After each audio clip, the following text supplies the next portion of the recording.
जय जगन्नाथ पिलाने तुम मो यूट्यूब चैनल लिपो क्लासेस को स्वागत। तो आज वीडियो पे देखिए कि आफ्रो एसीय राष्ट्र द्रव्यगुड़ प्रति दुर्बलता तो आफ्रो एसीय जो राष्ट्रगुड़ रही तार द्रव्यगुड़ प्रति दुर्बलता गुड़ कौन कौन रही तो से विषय ही आज आम आलोचना करेंगे और से विषय भल भाव देखा।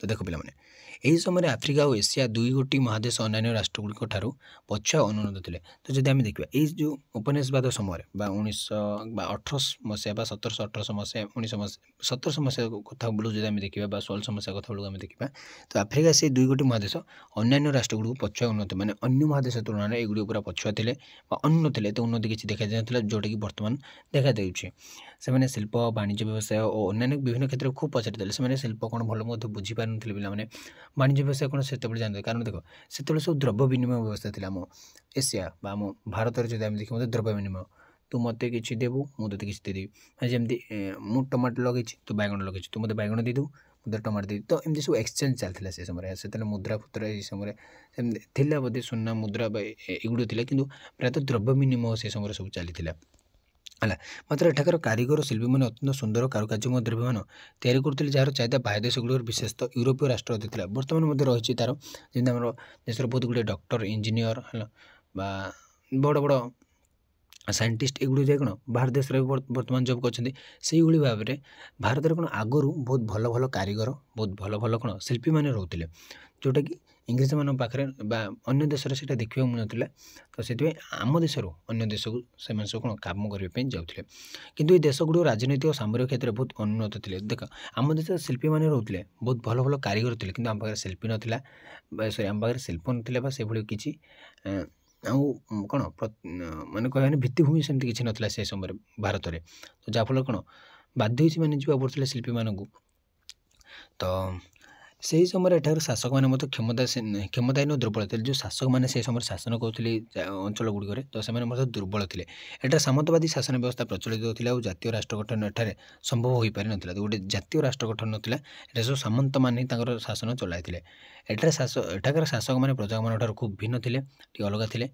एतद व्यतीत सर्वदा राज्यगुड़ मध्य राजनीतिक कलह द्वंद्व लगी तो सब गंडगोल लगी ये राज्य से राज्य भितर से राज्य राज्य भितर द्वंद्व गंडगोल सब लगी तेणु ये सब समय सदुपयोग करते यूरोपीय शक्ति मैंने। तो यही मौका यही सब असुविधार गोटे मौका नहीं किए ना यूरोपीय मैंने कौन यूरोपीय मैंने शक्ति मैंने मौका नहीं ना जो इंग्रेज मैंने पे उपनिवेशवाद स्थापन करटा ही साहय कला जहाँफल से कौन वाणिज्य व्यवसाय करने लगे से एठाकर शासक मान दुर्बलतार सुजोग नहीं एठार अनधिकार प्रवेश करने सहित समग्र देश अख्तियार करने पछघुंचा देले ना। या व्यतीत यूरोपर शासक मैंने देशर अर्थनैतिक अभिवृद्धि निमंते सब कार्य प्रोत्साहित कले कहले हाँ तुम्हें जाओ से देश में कौन उपनिवेशवाद स्थापन कर आम देशर अर्थनीति को आगू आण से चेष्टा कले आंकटू आउट बड़ होगा। देख पे मुझे कही रखा चाहिए तो आम देश जमी भावी आम बापा और आम इंग्रेज आम देशर आम जड़े कौन नागरिक तो आम जब जा अन्न कौन से सब सहित गंडगोल करें जब आम बापा कह हाँ जा मारिक आसे जहाँ मुझे बुझी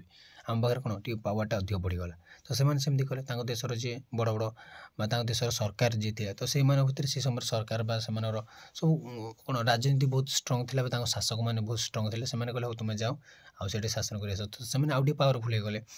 तो जहाँफल से अनुन्नत देश गुड़ उपनिवेशवाद स्थापन कर वाणिज्य व्यवसाय माध्यम बहुत गुड़े लाभवान होगा बोला बहुत लाभवान हेले। तो देखले पे केमती धीरे धीरे आसिले। तो देखा यूरोप प्राक उपनिवेश से यूरोप केमती उपनिवेश संप्रसारण देखा देखा ख्रीष्टीय 15 शताब्दी ठार 17 शताब्दी मध्य यूरोप तार शक्ति वृद्धि करने सहित समग्र विश्व में निजर उपनिवेश संप्रसारण कर सक्षम हो पारे। तो ये जो 15 शताब्दी 17 शताब्दी मध्य यूरोप टोटाली तार शक्ति वृद्धि करने समग्र विश्व में तर से तार निजर उपनिवेशवाद संप्रसारण कर सक्षम हो पारा। यही समय ऐतिहासिक भौगोलिक आविष्कार सहित अनेक देश जलपथ मान आविष्कार है। यही समय जो जलपथ मान आविष्कार है एम बहुत साहय मैंने कौन रास्ता मिलगला। तो पे देख आम गोटे गोटे कौन गोटे जगह को जी रास्ता आम जाने जब रास्ता मिलगला तो आमको जी बहुत सहज होगा आम जापर जिते चाहिए से आम जापर। तो रास्ता मिलूनी बोली सीना आम मझे अटकी जाइए। तो जहाँकि उपनिवेशिक शक्ति को अनेक सहायक हो पारी से निजर प्रत्येक संपर्क आफ्रिका अमेरिका एशिया और ओशिनिया ठार प्रतिष्ठा कर ख्रीष्टीय पंचदश शताब्दीर प्राक पर्यायर सर्वप्रथम पर्तुगीज मैंने आजर मानक परास्त कर एक औपनिवेशिक शासन एठारे प्रचलन करते। तो मन रख पे जो आम एशिया और आफ्रिका जो दुईटा महादेश रही तो जो आम आजर मानक परास्त कर एक औपनिवेशिक स्थापन प्रथम किए करते ना पर्तुगीज मैंने जो पर्तुगीज मैंने ही प्रथम औपनिवेशिकवाद स्थापन करते एशिया और भारतर एशिया और आफ्रिकार किसी अंचल। तो यही समय एक औपनिवेशिक प्रतिष्ठा निमंते स्पेन और पर्तुगाल मध्य एक द्वंद्व सृष्टि पाई भर द्वंद्व लगी तेणु 1493 मसीह पोप से द्वंद्व समाधान कर उत्तर मेरु और दक्षिण मेरु मध्य सीमारेखा टाणी। तो जनकर उत्तर मेरु करदे जनकर दक्षिण मेरु करदे निर्देशन अनुसार सीमारेखार पूर्वांचल पर्तुगाल और पश्चिमांचल स्पेन वाणिज्य उद्दिष्ट करागला। तो से उत्तर मेरु दक्षिण मेरु करदे कहते कि पूर्वांचलटा पर्तुगाल दक्षिण पश्चिमांचलटा स्पेन रही से पोप समाधान कले। यापर यूरोपीय अन्य राष्ट्रगुड़ जो इंग्लैंड फ्रांस है हॉलैंड प्रभृति अन्य जातिगुड़िक विभिन्न देश में उपनिवेश स्थापन करने शासन प्रथम आसे पर्तुगीज आसला स्पेन इंग्लैंड फ्रांस हॉलैंड युड़ी आसिले धीरे धीरे अन्य महादेश अन्य देशगुड़ी में उपनिवेशवाद स्थापन करने को रहिले स्थापन कर से देश को शासन कले। यापर से विभिन्न देश में आधिपत्य विस्तार करने सहित निजर कर्तृत्व प्रतिष्ठा करते एठार स्थायी अधिवासी हो जाइगले मैंने एठार रहिले शासन कले और तार अधिवासी रेट रही चलिए। तो यूरोपीय द्वारा विभिन्न देश में उपनिवेशवाद स्थापन तो विभिन्न देश देख प्रथम आसला एशिया है एशिया केवल जो अमेरिकार अन्य शक्ति गुड़ उपनिवेशवाद स्थापन करते नुहे यह समय अर्थात भौगोलिक जलपथ आविष्कार पर भारत और दक्षिण पूर्व एशिया राष्ट्रगुड़िक है विभिन्न यूरोपीय शक्ति गुड़िक उपनिवेशवाद स्थापन करते। तो जिते भौगोलिक जलपथ आविष्कार होगा तो मुख्य कारण था यहाँ जो भौगोलिक जलपथ आविष्कार होला से मैंने एत पावरफुल होगले है किए ना आम जो भौगोलिक जलपथ भारत थिला एक गुरुत्वपूर्ण राष्ट्र जो यूरोपीय शक्ति गुड़ यथा इंग्लैंड फ्रांस डच तथा पर्तुगीज मैंने उपनिवेशवाद प्रतिष्ठा द्वंद्व और युद्ध व्यस्त रही। तो भारत में उपनिवेशवाद स्थापन कर तीन जन भर सब गंडगोल लगुला कि इंग्लैंड फ्रांस डच एम तीन जन जाक किए उपनिवेशवाद स्थापन कर रोला माने पर्तुगीज सामिल पर्तुगीज केमती किए चार जन भर किए भारत उपनिवेशवाद स्थापन प्रतिष्ठा कर सब व्यस्त रोते कारण भारत एक ऐश्वर्यमय देश ये धनरत्न पूरा पूरा फुल मैंने कह गले टोटाल यूरोप जी संपत्ति न सारा भारत गोटे देश से संपत्ति था। एतद व्यतीत ये देश कंचामाल और वाणिज्य द्रव्य पूरा परिपूर्ण कंचामाल वाणिज्य पूरा पूरा फुल माने गोटे देश को जी पे पूरा फुल है। तो एठाकार उर्वर मूर्ति पे देख सबुठ जहाँ गोटे उपनिवेशवाद स्थापन करे जहाँ दरकार पे सब भारत फुल होता है।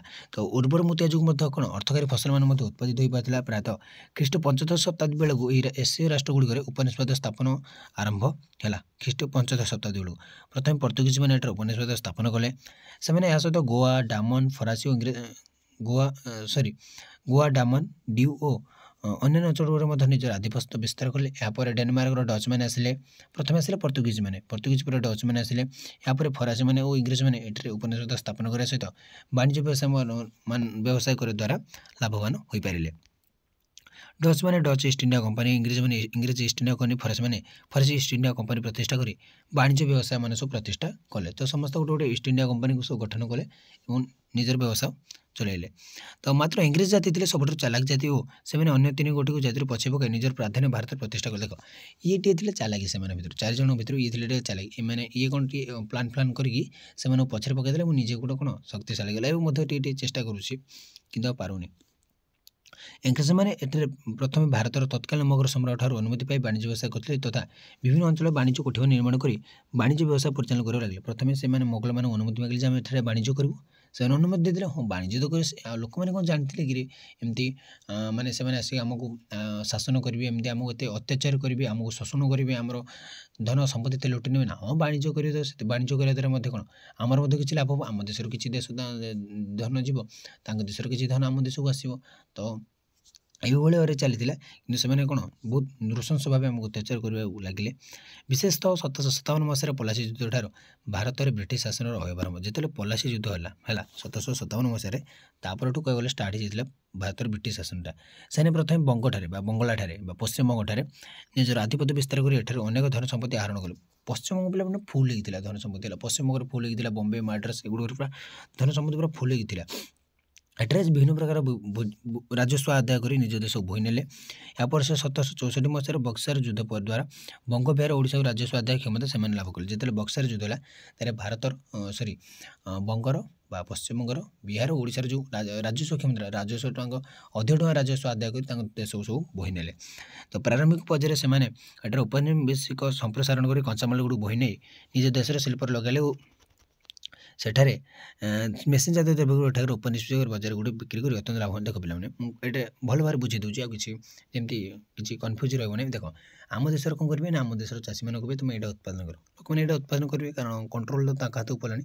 ତ ସେମାନେ କଞ୍ଚାମାଲ ଧରିବେ, ଭାରତରୁ କଞ୍ଚାମାଲ ଧରିବେ, ଯିବେ ତାଙ୍କ ଦେଶରେ, ସେଇ ତାଙ୍କ ଦେଶରେ ଶିଳ୍ପରେ ପ୍ରତିଷ୍ଠା କରିବେ ବା ଶିଳ୍ପରେ କ'ଣ ଉତ୍ପାଦନ କରିବେ ବା ଶିଳ୍ପ ପ୍ରତିଷ୍ଠା ତାଙ୍କ ଦେଶରେ କରିଥିଲେ। ଆମ ଦେଶରେ ଶିଳ୍ପ ନାହିଁ, ତାଙ୍କ ଦେଶରେ ଶିଳ୍ପ ପ୍ରତିଷ୍ଠା କରି ତାଙ୍କ ଦେଶରୁ ଆମ ଦେଶକୁ ଆଣି ବିକ୍ରି କରିବେ। ତ ଯେଉଁ ବିକ୍ରି କରି ଆମ ଦେଶରେ କମ୍ ଟଙ୍କା ନେବେ, ତାଙ୍କ ଦେଶରେ ଅଧିକ ଟଙ୍କାରେ ତାଙ୍କ ଦେଶରେ କ'ଣ ଆମ ଦେଶରୁ କମ୍ ଟଙ୍କା ନେବେ, ତାଙ୍କ ଦେଶ ଦ୍ରବ୍ୟ ଆମ ଦେଶରେ ଯେତେବେଳେ ଭାରତରେ ବିକ୍ରି କରିବେ ଅଧିକ ଟଙ୍କାରେ ବିକ୍ରି କରୁଥିଲେ।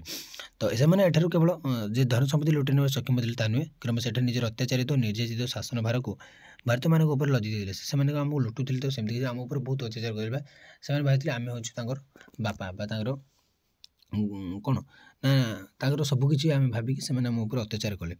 କ୍ରମଶଃ ଏଠାରୁ ଅଧିକ ଲାଭ ପାଇବା ପାଇଁ ବିଭିନ୍ନ ଅର୍ଥକାରୀ ଫସଲ ଯେମିତି ନୀଳ, କଫି, ଚା, କପା ଆକୁ ପ୍ରଭୃତି ଫସଲମାନେ ମଧ୍ୟ ବାଧ୍ୟତାମୂଳକ ଭାବେ ଚାଷ କଲେ। ତ ତୁମେ ଏଗୁଡ଼ିକୁ ଚାଷ କରିବା ବାଧ୍ୟ, କାରଣ କଫି, ଚା ତାଙ୍କ ଦେଶରେ ଏତେ କିଛି ନଥିଲା ବା ଆମ ଦେଶରେ ସବୁ ବୋହିନି ତାଙ୍କ ଦେଶରେ ସବୁ କ'ଣ ତିଆରି କରୁଥିଲେ। ସେମାନଙ୍କୁ ସ୍ୱତ୍ୱାଙ୍ଗ ରୋପଣକାରୀ ଭାବରେ ଅଭିହିତ କରେ। ସ୍ୱତ୍ୱାଙ୍ଗ ରୋପଣକାରୀ ମାନେ କ'ଣ ଧଳା ମାନେ ରୋପଣକାରୀ ମାନେ କ'ଣ ଯିଏ ଲଗାନ୍ତି ଗଛ ଯିଏ ଲଗାଇଲେ ତାକୁ କୁହାଯାଏ ବୃକ୍ଷରୋପଣ କରି। ଏମାନେ ଥିଲେ ସ୍ୱତ୍ୱାଙ୍ଗ ରୋପଣ କରେ ମାନେ କ'ଣ ସ୍ୱତ୍ୱାଙ୍ଗ ମାନେ କ'ଣ ରୋପଣ କରନ୍ତି ଗଛ ମାନେ। ଏହି ଯୁଗରେ ଶ୍ରମିକ ଓ କୃଷକମାନଙ୍କର ଅତ୍ୟାଚାର କଷଣର ସୀମା ଟପି ବହୁତ ମାନେ କୃଷକମାନେ ଏବଂ ଶ୍ରମିକମାନେ ବହୁତ ଅତ୍ୟାଚାର ହେଉଥିଲେ। ତ ଜମିଦାରମାନେ ଟିକେ ରହିଯାଉଥିଲେ ମାନେ କାରଣ ସେମାନେ କର ଦେଉଥିଲେ ନା, ତ ସେମାନଙ୍କୁ ଏତେ ଅତ୍ୟାଚାର କରୁନଥିଲେ। ବଟ୍ କୃଷକ ଶ୍ରମିକମାନେ ବହୁତ ଅତ୍ୟାଚାରର ସମ୍ମୁଖୀନ ହେଉଥିଲେ। ଏହିପରି ଭାବରେ ଇଂରେଜମାନେ ଭାରତରେ ଉପନିବେଶବାଦ ସ୍ଥାପନ କରିବା ଆଳରେ ଏଠାରେ ଶାସନ କରିବାକୁ ଲାଗିଲେ ଏବଂ ଏଠାରୁ ବିପୁଳ ପରିମାଣ ଧନ ସମ୍ପତ୍ତି ଲୁଟି ନେବାରେ ସକ୍ଷମ ହେଲେ। ସେମାନେ ଆସିଥିଲେ ଭାରତରେ ଉପନିବେଶବାଦ ସ୍ଥାପନ କରିବା ପାଇଁ, ଭାରତରେ ବାଣିଜ୍ୟ କରିବା ପାଇଁ ଆସିଥିଲେ, କିନ୍ତୁ ସେମାନେ ଭାରତର ଧନ ସମ୍ପତ୍ତି ସବୁ ଲୁଟି ନେଇ ବା ଭାରତରେ ନିଜର କ'ଣ କର୍ତ୍ତୃତ୍ୱ ଅଧିକାର କରିଥିଲେ। ଏହାକୁ ବିଶିଷ୍ଟ ସ୍ୱାଧୀନତା ସଂଗ୍ରାମୀ ଦାଦାଭାଇ ନାରୋଜୀ ବହିର୍ଭୂତ ପ୍ରଭାବ ବୋଲି କହିଥିଲେ ବା ଡ୍ରେନ୍ ଅଫ୍ ୱେଲ୍ଥ। ତ ପରିଶେଷରେ ଭାରତୀୟମାନଙ୍କର ବ୍ରିଟିଶ ଶାସନ ପ୍ରତି ଅତ୍ୟଧିକ ଅସନ୍ତୁଷ୍ଟି ଭାବନାର ପରିପ୍ରକାଶ ଘଟିଥିଲା, ଯାହାକି ପରବର୍ତ୍ତୀ ସମୟରେ ଏକ ସ୍ୱାଧୀନତା ସଂଗ୍ରାମର ରୂପ ନେଲା। ତ ତାପରେ ସ୍ୱାଧୀନତା ସଂଗ୍ରାମ ତ କେମିତି ସବୁ ହେଇଛି ଦେଖିବ, ଆମର ଯେମିତି ମହାତ୍ମା ଗାନ୍ଧୀ ବିଭିନ୍ନ ସ୍ୱାଧୀନତା ସଂଗ୍ରାମୀ ତାଙ୍କ ବିରୁଦ୍ଧରେ କେମିତି ଲଢ଼ିଥିଲେ ଆମେ ସେଇଠୁ ତ ଆମେ ବୁଝିପାରୁଛେ। ତ ଦକ୍ଷିଣ ପୂର୍ବ ଏସୀୟ ରାଷ୍ଟ୍ରଗୁଡ଼ିକରେ କେମିତି ଦେଖିବା ପିଲାମାନେ, ଦକ୍ଷିଣ ପୂର୍ବ ତ ଆମେ ଏସିଆରେ ଦେଖିଲେ କେମିତି କ'ଣ ଆମକୁ ଲୁଟିଥିଲେ ଦକ୍ଷିଣ ପୂର୍ବ ଏସୀୟ ରାଷ୍ଟ୍ରଗୁଡ଼ିକ। ଭାରତ ପରି ଦକ୍ଷିଣ ପୂର୍ବ ଏସୀୟ ରାଷ୍ଟ୍ରଗୁଡ଼ିକ ମଧ୍ୟ ଅନ୍ୟାନ୍ୟ ବିଭିନ୍ନ ଶକ୍ତିଙ୍କର ପ୍ରାଧାନ୍ୟ ପ୍ରତିଷ୍ଠା ହେଇଥିଲା। ଭାରତକୁ ତ ଯାହା ଲୁଟିଲେ ତା ସହିତ ଅନ୍ୟାନ୍ୟ ଆମ ଏସିଆର ଅନ୍ୟ ରାଷ୍ଟ୍ରଗୁଡ଼ିକୁ ମଧ୍ୟ ଲୁଟିଥିଲେ। ଏଠାରେ ସେମାନେ ବାଣିଜ୍ୟ ବ୍ୟବସାୟ ନିମନ୍ତେ ଉପନିବେଶବାଦ ସେମାନେ ପ୍ରଥମେ ବହୁତ ଚାଲିଥିଲେ ପିଲାମାନେ। ଯଦି ଉପନିବେଶବାଦ ଶାସନ ପାଇଁ କହିଦେବେ ତ ତାହେଲେ ପ୍ରଥମେ କିଏ ଅନୁମତି ଦେବେ ଇଂରାଜ ନା, ତ ସେମାନେ କହିଲେ ଆମେ ବାଣିଜ୍ୟ ବ୍ୟବସାୟ କରୁ, ତାପରେ ଉପନିବେଶବାଦ ଆମେ ସ୍ଥାପନ କରୁ, ତାପରେ ଟୋଟାଲ ଆମେ ଦେଶଟାକୁ ନିଜର କରିବୁ। ଆଉ ସେମାନେ ତ ଡାଇରେକ୍ଟ କହିପାରୁନଥିଲେ, ତ ସେମିତି କହିଲେ। ଏସବୁ ଅଞ୍ଚଳଗୁଡ଼ିକ ବିଶେଷତଃ ପର୍ତ୍ତୁଗୀଜମାନଙ୍କର ଅଧୀନସ୍ଥ ହୋଇଥିଲା ଯେଉଁ ଦକ୍ଷିଣ ପୂର୍ବ ଏସୀୟ ରାଷ୍ଟ୍ରଗୁଡ଼ିକ। ଏହା ଦକ୍ଷିଣ ପୂର୍ବ ଏସୀୟ ରାଷ୍ଟ୍ର ଯେମିତି ଜାଭା, ସୁମାତ୍ରା, ବର୍ନିଓ, ବାଲି ଏଗୁଡ଼ିକ ସବୁ ଦ୍ୱୀପପୁଞ୍ଜ ହେଲା। ଏ ଦ୍ୱୀପପୁଞ୍ଜ ବା ଏଗୁଡ଼ିକୁ ଦକ୍ଷିଣ ଏସୀୟ ରାଷ୍ଟ୍ର ବୋଲି ଆମେ କହିବା। 1511 ମସିହାରେ ପର୍ତ୍ତୁଗୀଜମାନେ ପ୍ରଥମେ ମଲାକାକୁ ଜୟ କରି ଏଠାରେ ପ୍ରଥମ ଉପନିବେଶବାଦ ସ୍ଥାପନ କରିଥିଲେ। ତ 1511 ମସିହାରେ ପର୍ତ୍ତୁଗୀଜମାନେ ପ୍ରଥମେ ମଲାକାକୁ ଜୟ କରି ଏଠାରେ ପ୍ରଥମ ଉପନିବେଶବାଦ ସ୍ଥାପନ କଲେ। ଏହାପରେ ଏ ଅଞ୍ଚଳ ଡଚ୍ମାନଙ୍କ ଅଧୀନକୁ ଆସିଲା, ତାପରେ ଧୀରେ ଧୀରେ ଏଇଟା ଡଚ୍ମାନଙ୍କ ପାଖକୁ ପଳାଇ ଆସିଲା। କାରଣ ଏ ଦେଶଗୁଡ଼ିକ ଗରମ ମସଲା ନିମନ୍ତେ ପ୍ରସିଦ୍ଧି ଲାଭ କରିପାରିଥିଲେ ଏବଂ ବହୁଳ ଚାହିଦା ବାହ୍ୟ ଦେଶଗୁଡ଼ିକରେ ଅଧିକ ପରିମାଣରେ ଥିଲା। ତ ଏଠି କ'ଣ ମସଲାର ଟିକେ ଯେଉଁ ପ୍ରଭାବ ମସଲା ଏଠିରେ ଅଧିକ ଫେମସ୍ ଥିଲା ବା ମସଲା ପାଇଁ ଦେଶଗୁଡ଼ିକ ଅଧିକ ଫେମସ୍ ହୋଇଯାଇଥିଲେ ଏବଂ ଏହାର ଚାହିଦାଟା ଅନ୍ୟ ଦେଶଗୁଡ଼ିକରେ ଅଧିକ ପରିମାଣରେ ଥିଲା। ତ ଏହାପରେ ଡଚ୍ମାନେ 1554 ମସିହାରେ ଇଣ୍ଡୋନେସିଆଠାରେ ଏକ ବାଣିଜ୍ୟ କମ୍ପାନୀ ପ୍ରତିଷ୍ଠା କରିଥିଲେ। ଏଠାରେ ସେମାନଙ୍କର ବାଣିଜ୍ୟ ଅଭିବୃଦ୍ଧି ନିମନ୍ତେ ଆଞ୍ଚଳିକ ବିସ୍ତାର କ୍ଷେତ୍ରରେ ମନ ଦେଲେ। ତ ସେଭଳି ଭାବରେ 1682 ମସିହା ବେଳକୁ ଏହି ଅଞ୍ଚଳଗୁଡ଼ିକରେ ଆଧିପତ୍ୟ ବିସ୍ତାର ନିମନ୍ତେ ଇଂରେଜ ଓ ଫ୍ରାନ୍ସ ମଧ୍ୟରେ 1642 ମସିହା ବେଳକୁ ସଂଘର୍ଷ ଲାଗି ରହିଲା। ପରିଶେଷରେ ସେମାନେ ପ୍ରତିଯୋଗିତାରୁ ଓହରି ଯାଇଥିଲେ ହେଲା। ସେପରି ଭାବରେ ଜାଭା ଦ୍ୱୀପଟି ପ୍ରଥମେ ଡଚ୍ମାନଙ୍କ ଦ୍ୱାରା ଅଧିକୃତ ହେଲା। ଜାଭାଟା ପ୍ରଥମେ ଡଚ୍ମାନେ ତାକୁ ଅଧିକାର କଲେ। ଏଠାରେ ସେମାନେ ସ୍ଥାନୀୟ ଅଧିକାରୀମାନଙ୍କ ସହିତ କୃଷିଜାତ ଦ୍ରବ୍ୟମାନ ଉତ୍ପାଦନ କରିପାରୁଥିଲେ ଏବଂ ସମସ୍ତ ଦ୍ରବ୍ୟଗୁଡ଼ିକୁ ନିଜ ଦେଶକୁ ବୋହି ନେଉଥିଲେ ହେଲା। ତାଙ୍କ ସ୍ଥାନୀୟ କୃଷକମାନଙ୍କ ସହିତ କ'ଣ କହୁଥିଲେ ନା ପିଲାମାନେ କୃଷିଜାତୀୟ ଦ୍ରବ୍ୟ ସବୁ କ'ଣ ଉତ୍ପାଦନ କରୁଥିଲେ ଏବଂ ନିଜ ଦେଶ ସବୁ ବୋହି ନେଉଥିଲେ। ଏହା ବ୍ୟତୀତ ଏଠାକାର ଅଧିବାସୀମାନେ ଉପନିବେଶିକ ଶକ୍ତିର ବିନା ଅନୁମତିରେ କୌଣସି ଅର୍ଥକାରୀ ଫସଲ କରିପାରୁନଥିଲେ। ଏମାନେ ଯାହା କରୁଥିଲେ ସେମାନେ ସେଇଟା କରିବାକୁ ବାଧ୍ୟ ହେଉଥିଲେ। ତ ତାପରେ ଦେଖିବା ପିଲାମାନେ କ'ଣ ନା ଆଫ୍ରିକାର ଉପନିବେଶବାଦ ପ୍ରତିଷ୍ଠା ବା ଉପନିବେଶ ପ୍ରତିଷ୍ଠା। ଆଫ୍ରିକା ଥିଲା ସବୁଠାରୁ ଏହି ସମୟରେ ଏକ ଅନୁନ୍ନତ ଦେଶ ଥିଲା, ମାନେ ଏସିଆ ଠାରୁ ମଧ୍ୟ ଆହୁରି ତଳୁ ପଛୁଆ ଥିଲା କିଏ ନା ଆଫ୍ରିକା। ଏଠାକାର ଲୋକମାନେ ପ୍ରାୟତଃ ସଭ୍ୟ ନଥିଲେ, କିଛି ଜାଣୁନଥିଲେ, କିଛି ଭଲସେ ନାହିଁ। ଭାରତ ମଧ୍ୟ କିଛି କିଛି ଜାଣୁଥିଲେ। ପ୍ରାୟତଃ ବହୁତ ଦିନ ପର୍ଯ୍ୟନ୍ତ ଆଫ୍ରିକା ବିଷୟରେ କେହି ବି ଅବଗତ ନଥିଲେ, ମାନେ ଆଫ୍ରିକା ବୋଲି କ'ଣ ଗୋଟେ ଥିଲା କିଏ ବୁଝିନଥିଲେ ସେହି ସମୟରେ ହେଲା। ମାତ୍ର ମର୍ଟନ୍ ଷ୍ଟାନଲେ ଓ ଡେଭିଡ୍ ଲିଭିଂଷ୍ଟନଙ୍କର ଅଦମ୍ୟ ଚେଷ୍ଟା ଯୋଗୁଁ ଏହି ଦେଶଟି ଆବିଷ୍କୃତ ହୋଇପାରିଥିଲା। ତ ଆଫ୍ରିକାଟା କାହା ଦ୍ୱାରା ନା ମର୍ଟନ୍ ଷ୍ଟାନଲେ ଓ ଡେଭିଡ୍ ଲିଭିଂଷ୍ଟନ୍ ସେମାନେ ଯେ ବୋଧେ ଆବିଷ୍କାର କଲେ। ଏ ଦେଶଟି ଖଣିଜ ଦ୍ରବ୍ୟରେ ପୁରା ଭରପୁର। ଭାରତ ତ କଞ୍ଚାମାଲ ପୁରା ଭରପୁର, ଇଏ ପୁରା ଖଣିଜ ଦ୍ରବ୍ୟରେ ପୁରା ସୁନା, ହୀରା, ଲୁହା ସବୁ ପୁରା ଫୁଲ ହେଇକି ରହିଛି ଏବେ ମଧ୍ୟ, କିନ୍ତୁ ଆଗକୁ ଆସିପାରୁନାହିଁ। ତେଣୁ ସମସ୍ତ ୟୁରୋପୀୟ ଶକ୍ତି ଏହି ଦେଶ ପ୍ରତି ଅତ୍ୟନ୍ତ ଆକୃଷ୍ଟ ହେଲେ। ତ ଦେଖ ସବୁ ଖଣିଜ ସମ୍ପତ୍ତି ଯାହା ସବୁ କିଛି କ'ଣ ଆଫ୍ରିକାରେ ପୁରା ଫୁଲ ହେଇକି ଅଛି ନା, ତ ସମସ୍ତେ ଏଥିପ୍ରତି ଟିକେ ଆକୃଷ୍ଟ ହେଲେ ପିଲାମାନେ। ଖ୍ରୀଷ୍ଟୀୟ ସପ୍ତଦଶ ଶତାବ୍ଦୀରେ ଫ୍ରାନ୍ସ ଆଫ୍ରିକାର ପଶ୍ଚିମ ଉପକୂଳରେ ଥିବା କିଛି ଅଂଶ ଅଧିକାର କରି ସେଠାରେ ଉପନିବେଶ ସ୍ଥାପନ କଲା। ତ ଏହାପରେ 1871 ମସିହାରେ ଆଲସେସ୍ ଓ ଲୋରେନ୍‌କୁ 1100 ଲୋକଙ୍କୁ ଆଲଜେରିଆ ଦେଇଥିଲା। ତ ଏହାପରେ ଆଲଜେରିଆରେ ଫରାସୀମାନେ ବହୁଳ ପରିମାଣରେ ଦେଶାନ୍ତରିତ ହୋଇଥିଲେ। 1881 ମସିହା ବେଳକୁ ଫ୍ରାନ୍ସ ଏଠାକାର ଟ୍ୟୁନିସ୍ ନାମକ ଅଞ୍ଚଳ ଜୟ କରି ନିଜ ଶାସନାଧୀନ କରିପାରିଲା ଏବଂ 1851 ମସିହାରେ ଏଠାକାର ମାଡାଗାସ୍କର ନାମକ ଅଞ୍ଚଳ ଉପରେ ମଧ୍ୟ ଅଧିପତ୍ୟ ପ୍ରତିଷ୍ଠା କରିଥିଲେ। ପରିଶେଷରେ ଡାଇମ୍‌କୁ ମଧ୍ୟ ଜୟ କରିଥିଲା। ଧୀରେ ଧୀରେ କ'ଣ ଫ୍ରାନ୍ସ ଏହାର ଅଞ୍ଚଳଗୁଡ଼ିକୁ ପ୍ରଥମେ ଫ୍ରାନ୍ସ ଆସିଥିଲା ବୋଧେ ଏଠି ହେଲା। ତ କେବଳ ଯେ ଫ୍ରାନ୍ସ ଆଫ୍ରିକାର ଅନେକ ଅଞ୍ଚଳ ନିଜର ଉପନିବେଶବାଦ ସ୍ଥାପନ କଲା ତାହା ନୁହେଁ, ପର୍ତ୍ତୁଗାଲ, ଇଟାଲୀ, ସ୍ପେନ୍ ମଧ୍ୟ ସମସ୍ତେ ଯିଏ ଜଣେ ଯେଉଁଠି ଗଲେ ତା ପଛରେ ଆଉ 4-5 ଜଣ ଲାଙ୍ଗୁଡ଼ ଭଳିଆ ଚାଲି ଯାଉଥିଲେ। ପର୍ତ୍ତୁଗୀଜ ଆସିଲା, ତାପରେ ଫରାସୀ, ପର୍ତ୍ତୁଗୀଜ ପରେ ସ୍ପେନ୍, ଡଚ୍, ଫରାସୀ, ଇଂରେଜ ଗଲେ ମିନ୍ସ ଆଉ କିଏ ରହିବେ ନାହିଁ, ସବୁ ପଳେଇ ଆସିବେ ହେଲା। ଏଭଳି ଭାବରେ ତାଙ୍କର ଥିଲା। ସେମାନଙ୍କ ମଧ୍ୟରୁ ଇଟାଲୀ ପୂର୍ବ ଆଫ୍ରିକାର ଏରିଟ୍ରିଆ ଅଧିକାର କରିଥିବା ବେଳେ ପର୍ତ୍ତୁଗାଲ ଆଙ୍ଗୋଲାର ନିଜର ପ୍ରାଧାନ୍ୟ ପ୍ରତିଷ୍ଠା କରିଥିଲା। ଦେଖ ଇଟାଲୀ ନେଇଗଲା କେଉଁଟା ନା ପୂର୍ବ ଆଫ୍ରିକାର ଏରିଟ୍ରିଆ ବୋଲି ଅଞ୍ଚଳଟାକୁ ସିଏ ନେଇଗଲା ହେଲା। ତ ପର୍ତ୍ତୁଗାଲ ନେଇଗଲା ଆଙ୍ଗୋଲ। ଏବ୍ୟତୀତ ଇଟାଲୀ ଆଫ୍ରିକାର ଉତ୍ତର ଦିଗରେ ଅବସ୍ଥିତ ଲିବିଆ ଓ ତ୍ରିପୋଲି ମଧ୍ୟ ଅଧିକାର କରିଥିଲେ। ଧୀରେ ଧୀରେ ଗୋଟେ ଦେଶ କ'ଣ ସେମାନେ ଅଞ୍ଚଳ ଗୋଟେ ଅଧିକାର କରିବାକୁ ଗଲେ। ମାତ୍ର ଇଂଲଣ୍ଡର ଆଧିପତ୍ୟ ଏମାନଙ୍କର ସବୁଠୁ ଆଗରେ ଥିଲା ବା ସର୍ବାଗ୍ରେ ଥିଲା। ସେ ଆଫ୍ରିକାର ଅଧିକାଂଶ ଅଂଶ ଜୟ କରି ଏଠାରେ ଉପନିବେଶବାଦ ସ୍ଥାପନ କରିପାରିଥିଲା। ସେ ଗଲା ମିନ୍ସ ପ୍ଲାନ୍ ସବୁ ସାଇଡ୍ ହେଲା। ଇଏ ତାଙ୍କର କିଙ୍ଗ ଥିଲା ଉପନିବେଶବାଦ ମାନେ ସବୁଠୁ ଚୋରମାନର କିଙ୍ଗ ଇଏ ଥିଲା। ଯେଉଁ ୟୁରୋପୀୟ ଚୋରମାନେ ଆସିଥିଲେ ଆଫ୍ରିକା ଏସିଆକୁ, ସେମାନଙ୍କ ଭିତରେ ଅଧିକ ଥିଲା ଇଏ। ତ ଇଂରେଜ ଯୋଦ୍ଧା ସିଭିଲ ରୋଡେସ୍ ଆଫ୍ରିକାର ବିଭିନ୍ନ ଅଞ୍ଚଳ ଯଥା ନ୍ୟାସଲ୍ୟାଣ୍ଡ, କେପ୍ କଲୋନି, ରୋଡେସିଆ ପ୍ରଭୃତି ଅଞ୍ଚଳଗୁଡ଼ିକୁ ବିଜୟ ଲାଭ କରି ନିଜ ଅଧୀନସ୍ଥ କରିଥିଲେ। ଏହା ବ୍ୟତୀତ 1885 ମସିହାରେ ବେଚୁଆନାଲ୍ୟାଣ୍ଡ, 1886 ମସିହାରେ ସୟରଲା ପ୍ରଭୃତି ଅଞ୍ଚଳ ଜୟ କରିଥିଲେ। ଏତଦ୍ ବ୍ୟତୀତ ଏଠାରେ ବିଭିନ୍ନ ଅଞ୍ଚଳ ଯଥା ପୂର୍ବ ଓ ପଶ୍ଚିମ ଆଫ୍ରିକାର କେନିଆ, ଉଗାଣ୍ଡା, ନାଇଜେରିଆ ପ୍ରଭୃତି ଦେଶଗୁଡ଼ିକୁ ଅଧିକାର କରି ଏଠାକାର ଉପନିବେଶଗୁଡ଼ିକୁ ସୁରକ୍ଷା ପ୍ରଦାନ କରାଯାଇଥିଲା। ତ ଧୀରେ ଧୀରେ ସବୁ କ'ଣ ଇଂରେଜ ମାନେ ଅଧିକାର କରି ନେଇଥିଲେ। ମୋଟାମୋଟି ଭାବେ ଦେଖିବାକୁ ଗଲେ ଜଣାଯାଏ ଯେ 19 ଶତାବ୍ଦୀର ଶେଷ ପର୍ଯ୍ୟାୟ ବେଳେ ଇଂଲଣ୍ଡ ଆଫ୍ରିକାର 5000 ନିୟୁତ ବର୍ଗମାଇଲ ଜମି ଅଧିକୃତ କରିବା ସହିତ ଏଠାରେ 90 ନିୟୁତରୁ ଅଧିକ ଲୋକ ବସବାସ କରୁଥିଲେ। ଦେଖ ତାଙ୍କେ ସେ ଯେତିକି ଜାଗା ଅଧିକାର କରିଥିଲା ସେତିକି ଥିଲା କେତେ ନା 5000 ନିୟୁତ ବର୍ଗମାଇଲ। କିଏ ନା ଏଇ ଯେଉଁ ଇଂଲଣ୍ଡ ଯେଉଁ ମାନେ କ'ଣ ଆଫ୍ରିକାର 5000 ନିୟୁତ ବର୍ଗମାଇଲ ଜମି ଅଧିକୃତ କରିଦେଇଥିଲା। ମାନେ ସେତିକି ସେ ଉପନିବେଶ ସ୍ଥାପନ କରିଥିଲେ ଏବଂ 90 ନିୟୁତରୁ ଅଧିକ ଲୋକ ସେଠାରେ ବସବାସ କରୁଥିଲେ। 19 ଶତାବ୍ଦୀର ଶେଷ ପର୍ଯ୍ୟାୟ ବେଳକୁ ଏଠାକାର ନାଇଜେରିଆ ନାମକ ଅଞ୍ଚଳକୁ ମଧ୍ୟ ଅଧିକାର କରିଥିଲା। ମାତ୍ର ପରବର୍ତ୍ତୀ ସମୟରେ ଆଫ୍ରିକାର ଅଧିକାଂଶ ଅଞ୍ଚଳକୁ ସଂରକ୍ଷିତ ରାଜ୍ୟ ଭାବରେ ଘୋଷଣା କରାଗଲା। ତ ସେ ଯାହା ହେଉ ଏଠାରେ ଉପନିବେଶ ଶକ୍ତିଗୁଡ଼ିକ 100 ବର୍ଷ ଧରି ଆଧିପତ୍ୟ ବିସ୍ତାର କରିପାରିଥିଲେ। ଏହା ବ୍ୟତୀତ ଏଠାରେ ଥିବା ଖଣିଗୁଡ଼ିକରୁ ଖଣିଜ ଦ୍ରବ୍ୟ ଉତ୍ତୋଳନ କରି ସେମାନେ ନିଜ ଦେଶରେ ଶିଳ୍ପରେ ଲଗାଇ ଅଧିକ ଲାଭବାନ ହୋଇପାରିଥିଲେ। ଯଦିଓ ଏଠାରେ ସେମାନେ ବହୁଳ ପରିମାଣରେ କଞ୍ଚାମାଲ ଗୁଡ଼ିକୁ ସେମାନେ ବୋହି ନେଇଥିଲେ, ମାତ୍ର ସେମାନଙ୍କ ପ୍ରଚେଷ୍ଟାରେ ଏଠାକାର ଲୋକମାନେ ଉନ୍ନତ ତଥା ସଭ୍ୟ ହୋଇପାରିଥିଲେ। ତ କିଛିଟି ମାନେ ଜାଣିଥିଲେ ମଧ୍ୟ ଲୋକମାନେ କିଛି, ତ ଆମେ ଟୋଟାଲି କହିବାନି। ଆମ ଦେଖ ଇଂରେଜମାନେ ଆମ ଦେଶରେ ବୋହି ନେଇଥିଲେ, ମାନେ ସେମାନେ ଚୋରି କରି ନେଇଯାଇଥିଲେ, କିନ୍ତୁ ସେମାନେ ଆମକୁ ଟିକେ ସଭ୍ୟର ମାନେ କିଛି ସାହାଯ୍ୟ କରିଥିଲେ। ଯେମିତି ଆମର ବହୁତ ଗୁଡ଼ିଏ କୁସଂସ୍କାର ଦୂର କରିବାରେ, ସ୍କୁଲ କଲେଜ ଖୋଲିବାରେ, ଇଂରାଜୀ ଶିକ୍ଷାର ପ୍ରଚଳନ କରିବାରେ ତ କିଛିଟା ସାହାଯ୍ୟ କରିଥିଲେ, କିନ୍ତୁ ବହୁତ ଆମକୁ ଦୁଃଖ ମଧ୍ୟ ଦେଇକି ଯାଇଥିଲେ ହେଲା। ତ ଆଜି ପିଲାମାନେ କ୍ଲାସ୍ 2 ଏଇଠି ରଖୁଛି। ତ ପରବର୍ତ୍ତୀ କ୍ଲାସ୍ରେ ଆମେ ଦେଖିକି ସମୁଦ୍ର ଯାତ୍ରା, ଭୌଗୋଳିକ ଅଭିଯାତ୍ରା ଏବଂ ଆବିଷ୍କାର, ତ ଏ ବିଷୟରେ ଆମେ ଆଲୋଚନା କରିବା ପରବର୍ତ୍ତୀ କ୍ଲାସ୍ରେ। ତ ରହୁଛି, ଜୟ ଜଗନ୍ନାଥ।